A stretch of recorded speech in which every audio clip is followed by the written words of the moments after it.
Good morning, everyone. Thank you for being here. Thank you, Mayor Pro Tempore Funny, for being here. This announcement today is about a long-standing issue, the DeKalb County on its EMS response. This is literally a problem that has life or death consequences. This is my first term as mayor, but I have served on the city council for 10 years since 2014. This entire time, ambulance response times from DeKalb County has been a problem, whether they come late or not at all. We have tried to play nice. We have tried cooperation and collaboration. We have spoken with them, pleaded with them, and did our best to work with them. We even bought the old Quick Trip station on Buford Highway, renovated it, and gave it to DeKalb to use as a staging area so EMS would be closer to us. This was supposed to decrease EMS response times. But if anything, people are waiting as long or longer than they did before. Time is up. We have to take matters into our own hands, and we need the state of Georgia to allow it to happen. Later this afternoon, the city manager will be making a formal presentation to the city council with the course of action we are taking at this time. I've asked him to share some of that data with you now in advance of this meeting. Before I turn it over to Christian Sigmund, I want to reiterate that I'm disappointed. Disappointed that the DeKalb has been cavalier about people dying and has not addressed this issue in any meaningful way. I can't believe we're here. We've been working on this for 4 years, 2 ad hoc committees, and we're still right back where we started. Residents in the greatest moment of need are the ones that are paying the price. I'll turn it over to Christian at this time. Thank you, Mr. Mayor. I'm Christian Sigmund, Brookhaven City Manager, and when I'm done, I'll turn it over to Brookhaven Police Chief Brandon Gurley. At the end of the day, EMS services is the bedrock of local government. It's probably the most important service they provide in addition to police and fire. In DeKalb County, a contract for this service with a private vendor. I'll just show one chart that tells the story over the past 5 years. Burke? That was the bar chart, the one before it. This one right here. Contract for AMR, the provider for EMS services contract with DeKalb County, says that they will respond within 12 minutes, 90% of the time on P1 to P3 calls. I'm going to describe that in a moment, what that means. But here are the results for AMR, the county's contractor. This is top line here. 90% of the time, it takes 20 minutes. 90% of the time, 20 minutes for them to arrive. Their contract standard is 12 minutes. They haven't met it for 5 years. Now, one might say you give them a little bit of a pass during COVID. We've been working this issue, like the mayor said, for 5 years, and these are your COVID years. But COVID ended, and we're actually worse today than we were during COVID. So what type of calls are these? And I mentioned P1 through P3. I'm going to read from the county's contract with AMR what a P1 call is. Quote, lights and siren, hot response, call determined to require immediate response for the purpose of initiating life safety interventions, may include active cardiac arrest, ineffective breathing, choking with complete obstructions, drowning, etc. That's a P1 call. I'm not going to read the 2 and 3. That's in their contract. These are very serious matters. They're very serious matters for Brookhaven and all of DeKalb County. So with that, I'll turn it over to Police Chief Brandon Gurley. Good morning, Chief Brandon Gurley, City of Brookhaven, Brookhaven Police Department. I just want to share with you just a handful of examples of calls that we experience, these long wait times, to kind of give some example of what our officers in the field are having to experience as we provide first aid and life-saving treatment while waiting for an ambulance to get on scene to get them to the proper emergency receiving facility.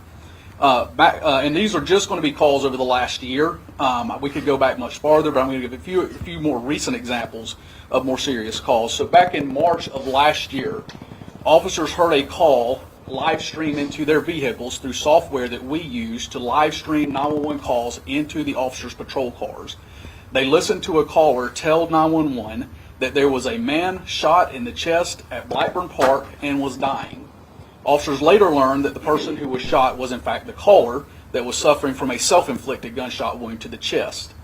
They were on scene within minutes, having heard the call being relayed to dispatch, and was responding before dispatch actually sent them the call, and was on the scene within just a few minutes at the park, where they found the male suffering, was speaking with officers, describing to the officer how he had shot himself in the chest, where the gun was located. They removed him from a vehicle to begin life-saving measures, stop the bleed treatment, and over the period of the next several minutes, asked for updates on the ambulance response time, upwards of 3 to 5 different times, trying to find out how much longer am I going to have to wait on this ambulance. In the meantime, it starts raining.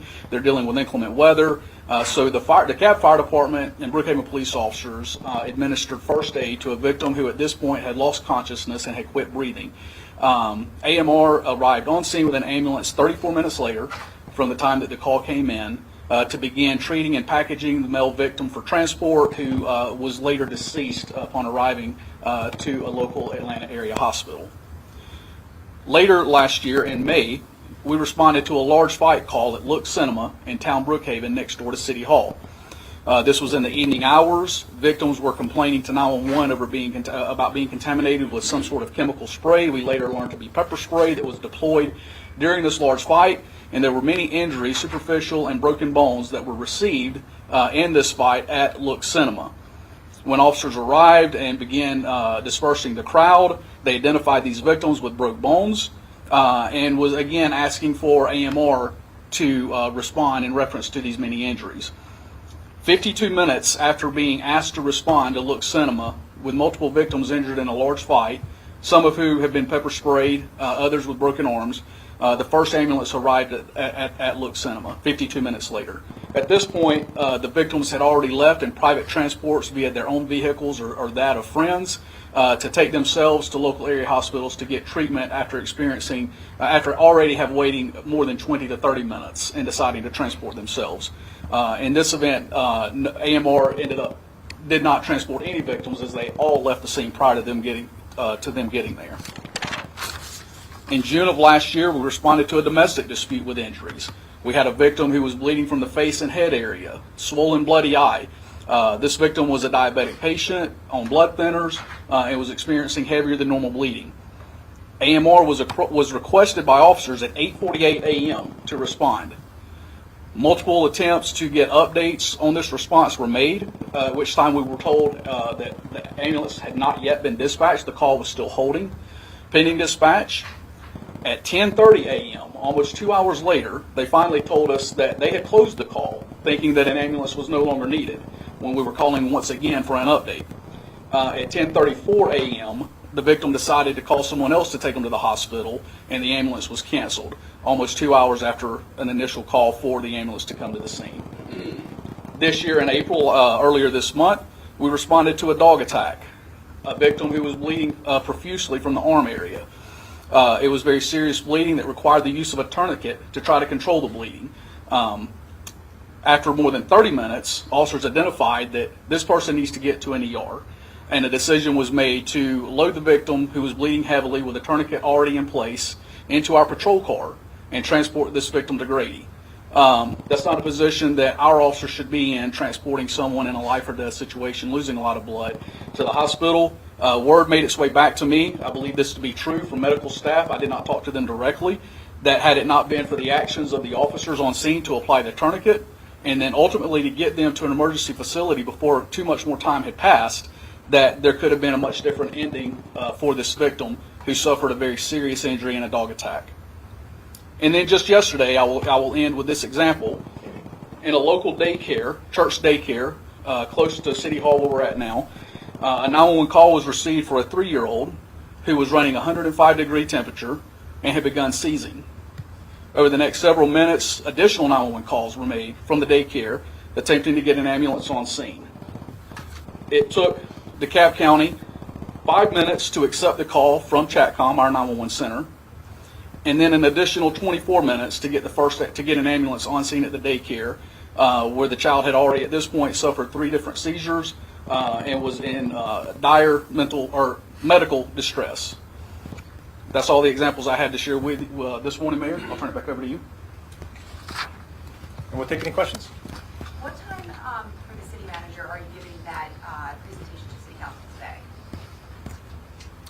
The city council's regular meeting begins at 6:30. There's some preliminary beginning meeting activities. I suspect between 6:40, 6:45, that presentation. There will be some victims there that we are anticipating. Yes, we do anticipate Brookhaven residents, a handful of them, to come and share their stories. That we get these emails directly from our residents based on their experience. I get them as city manager from the police chief, expressing like, why can't we get better ambulance service? But I know the elected officials get these emails directly, and some of those people will be here tonight. Are you also able to explain that chart one more time for us? I apologize, just a little bit of confusion with the different lines there. I'm sorry, I kind of geek out on this stuff here. The solid line there is the contractual performance time required by AMR as contracted with DeKalb County.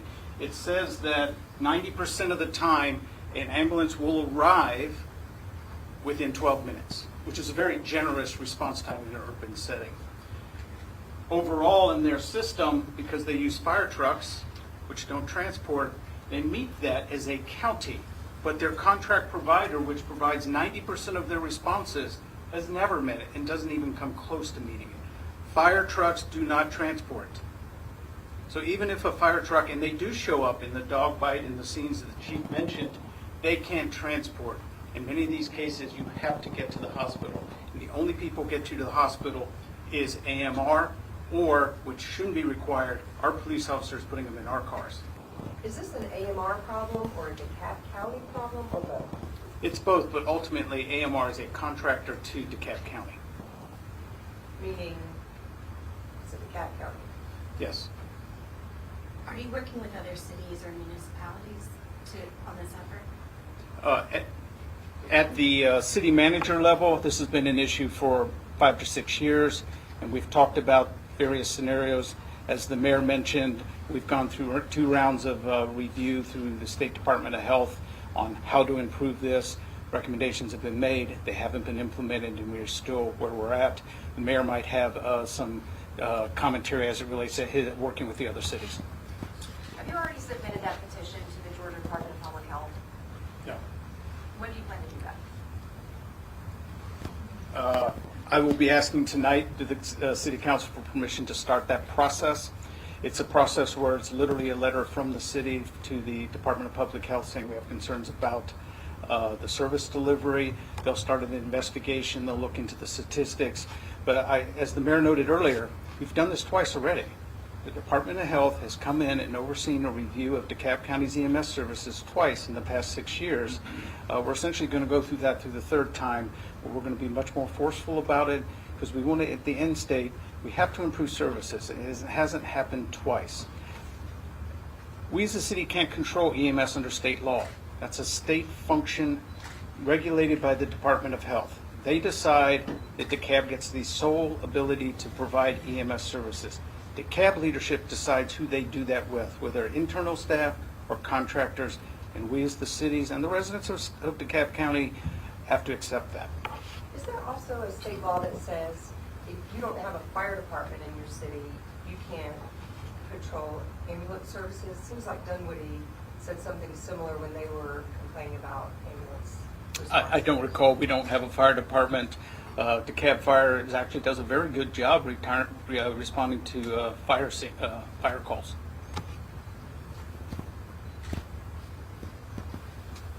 Any other questions? Mr. Mayor, any closing thoughts? Thank you for being here. We're going to continue our efforts. The citizens of Brookhaven demand it, and we will do our best. Mayor, do you want to? Yes.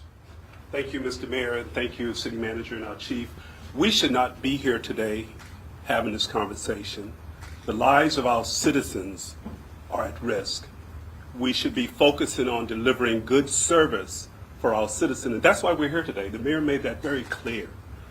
Being in an urban area such as Atlanta, with some of the top medical facilities in the world, we can't get our residents to these facilities to receive the attention that's needed from a medical professional.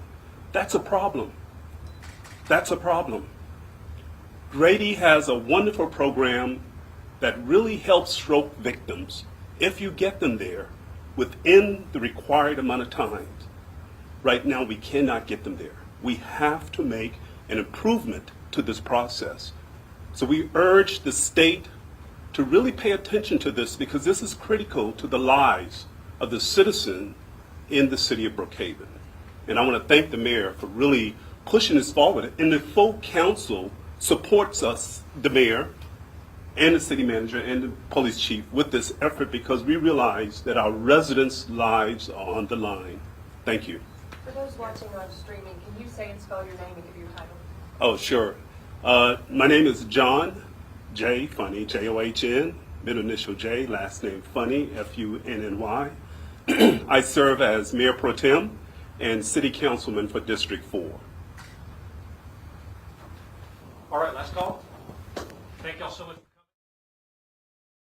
And you just heard from Brookhaven leadership, mayors, the mayor pro tem that you just heard from right there, chief of police, and of course the city manager for Brookhaven, all talking about these slow response times, quite frankly, that they have been experiencing throughout the city and what they are now going to do to address that. And I do believe we just lost our visual there, so I'll pop up on the screen for you here. I want to recap what was said because I know a lot of that conversation was wrapped around what the pattern they continue to see and the conversation still to be had later tonight at 6:30 p.m. I believe the mayor said that they were going to be presenting their full plan for addressing these slow ambulance response times.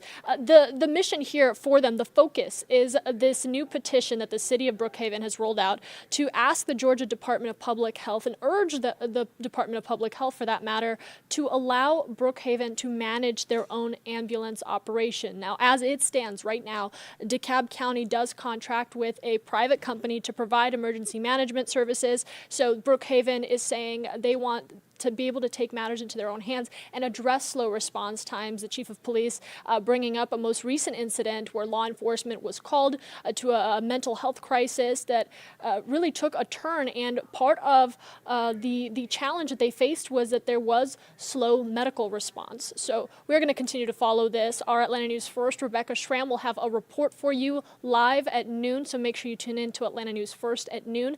And coming up in less than 10 minutes, we will have another installment of In Case You Missed It. Our anchors Joylyn Nakrin, Brooke Baptiste, taking you through some of the stories that people in Atlanta are talking about most. We have a lot of content coming up for you here on Atlanta News First. Plus, make sure you stay up to date and download the Atlanta News First app so we can keep you up to date on everything that's happening in Metro Atlanta and beyond. Have a great day.